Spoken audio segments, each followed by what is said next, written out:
Hi guys, in this video we're going to be looking at 6 ways to cope with failure. What do you do when it all goes wrong, and how do you pull yourself back together and actually deal with it?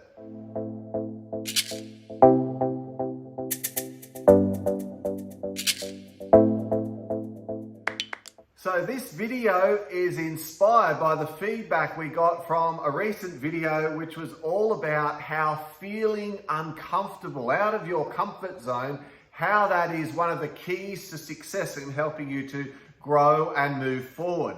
However, sometimes as you're growing and you're moving forward, you fail, you have setbacks. In relationships, it could be in business, it could be at work, you're going for that big promotion and you don't get it. Or in some sort of area of your spiritual development, you might have all these goals, all these expectations, and you fall flat. You've made a big decision to start an exercise program, and all of a sudden you're lying in bed thinking it's not the day for me to get up, or you indulge in some takeaway pizza and you get stuck into the bad stuff and you go, oh my goodness, I've failed.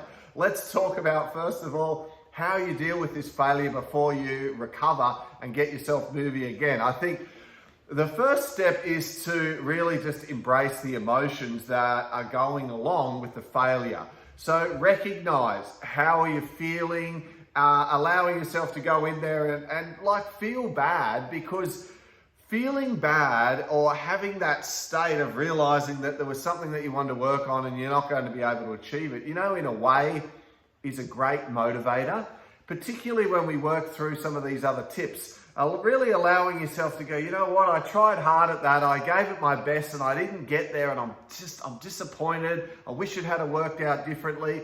That, as number one, can be a great motivator for you to move forward. Another thing you can do is to try and avoid unhealthy attempts to minimize the failure.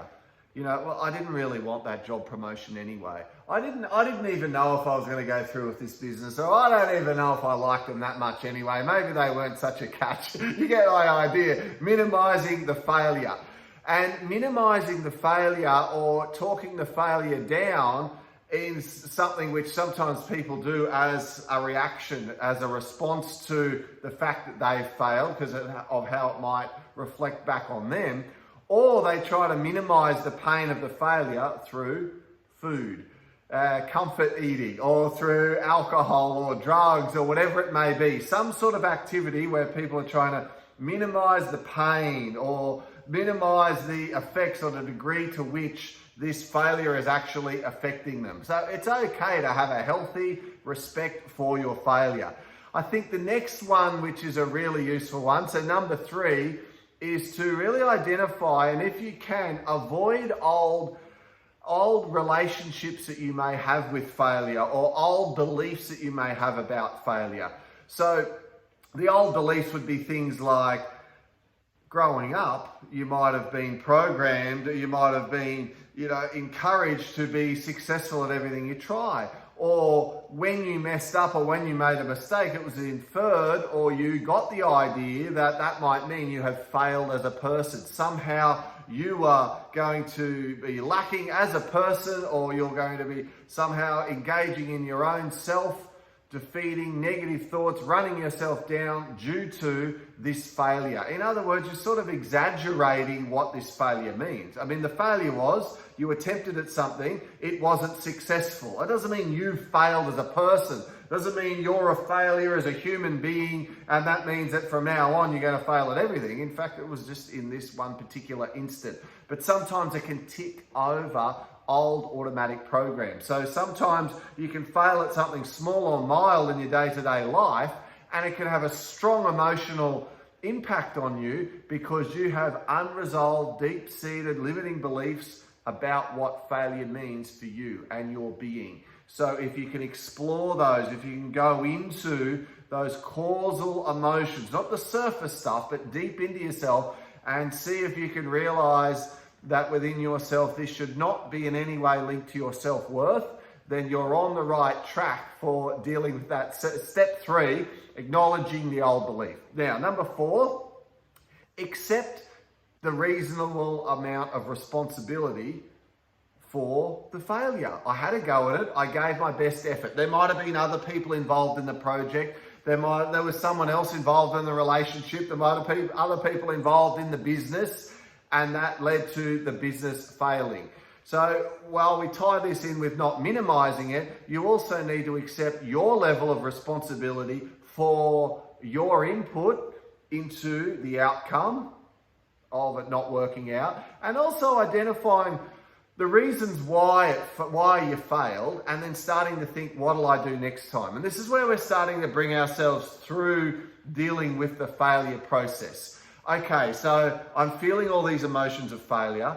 I realize it's okay to feel them. I realize also that it doesn't mean I failed as a human, so I'm not taking it on too deeply. It's just I failed at this particular topic. Okay, but what did I learn from it?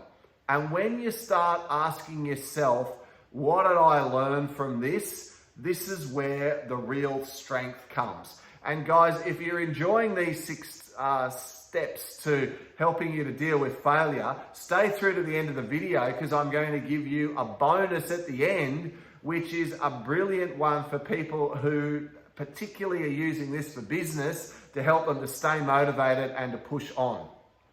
So when we're dealing with the failure and we're going, all right, what am I going to do next time? You realize that you can learn from many successful people. They have had failures in the past.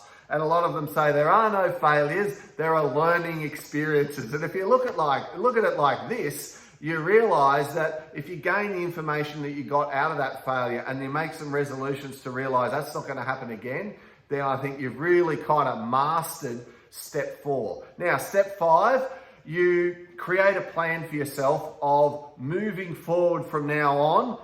This is what I'm going to do in this exact situation. So this is where you don't go over the pain over and over in your mind. You know, like an old movie. Have you ever done that before? Where you made a mistake, or you've had an argument with someone, or something's gone wrong, and you just can't stop thinking about it. You play the old movie over and over again in your mind, and you're sort of reviewing and reliving and stirring up the emotion.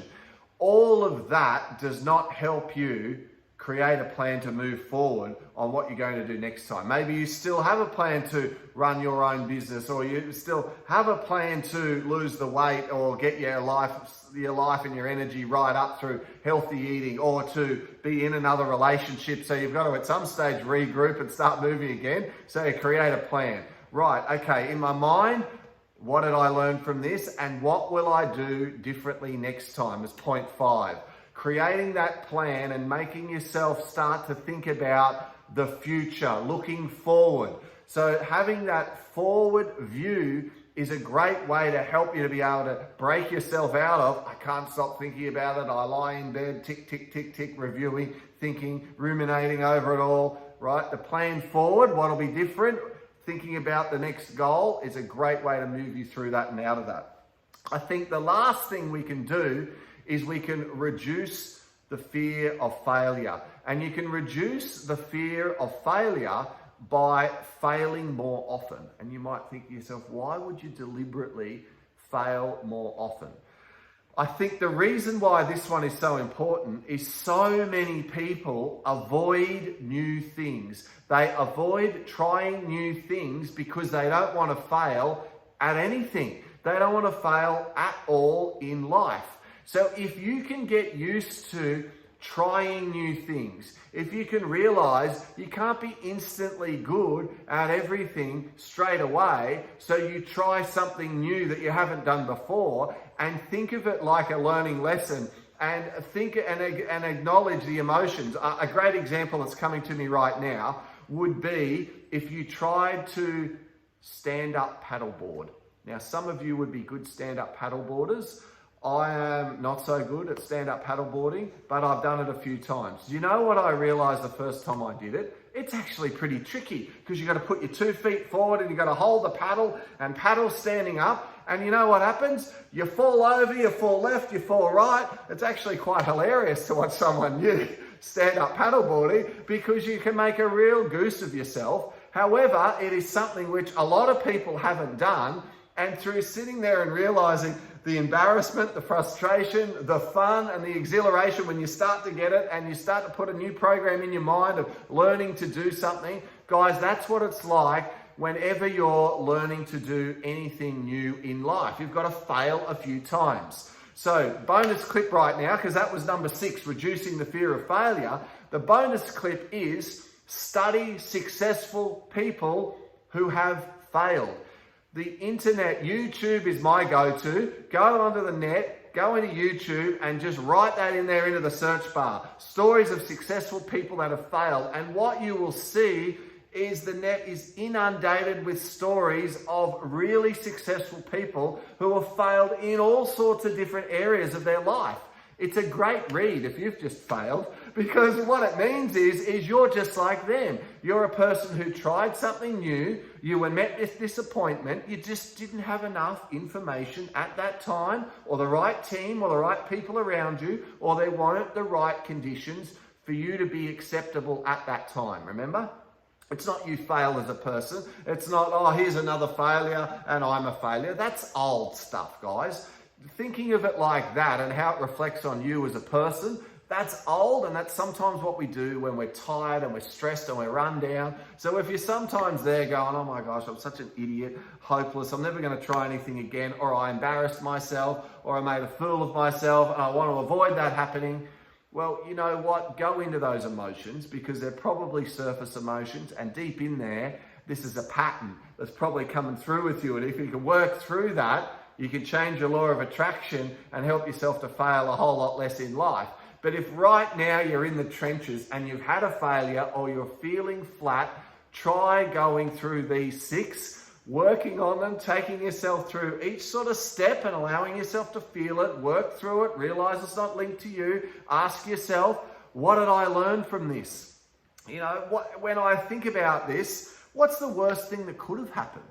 I mean, okay, I failed at this business, or I failed at this relationship, or I went for the raise at work and I didn't get it. But what's the worst thing that could have happened? And then you think about what's the worst thing that could have happened. Well, the worst thing usually you come up with is, I could have died. I could have had a car accident. I could have lost my job. I could have lost my house. I could have lost my car. I could have ended up homeless. It could have been worse. So when you think about what's the worst thing that could have happened and you think of the situation you're in, often that can reduce the intensity of the stress. But more, what did I learn from this and what am I going to do differently next time? Guys, if you've had any failures, let me know about them in the comments below. Let me hear how you resonated with some of the tips in this video. Please like and subscribe if you're enjoying the content that we're putting out, because Roxy and I sit together and we think each week how we're going to add to the channel, add in things that we're doing from our life as well. So you get to see these principles playing out in our day-to-day life as we have learning experiences and we gain knowledge through trying things and they don't work and all of that sort of thing. I'd love to hear from you guys, and big shout out to all those people who do comment. I do respond and I love reading your comments. And guys, we'll be back with you real soon with another great video tip for you. Bye.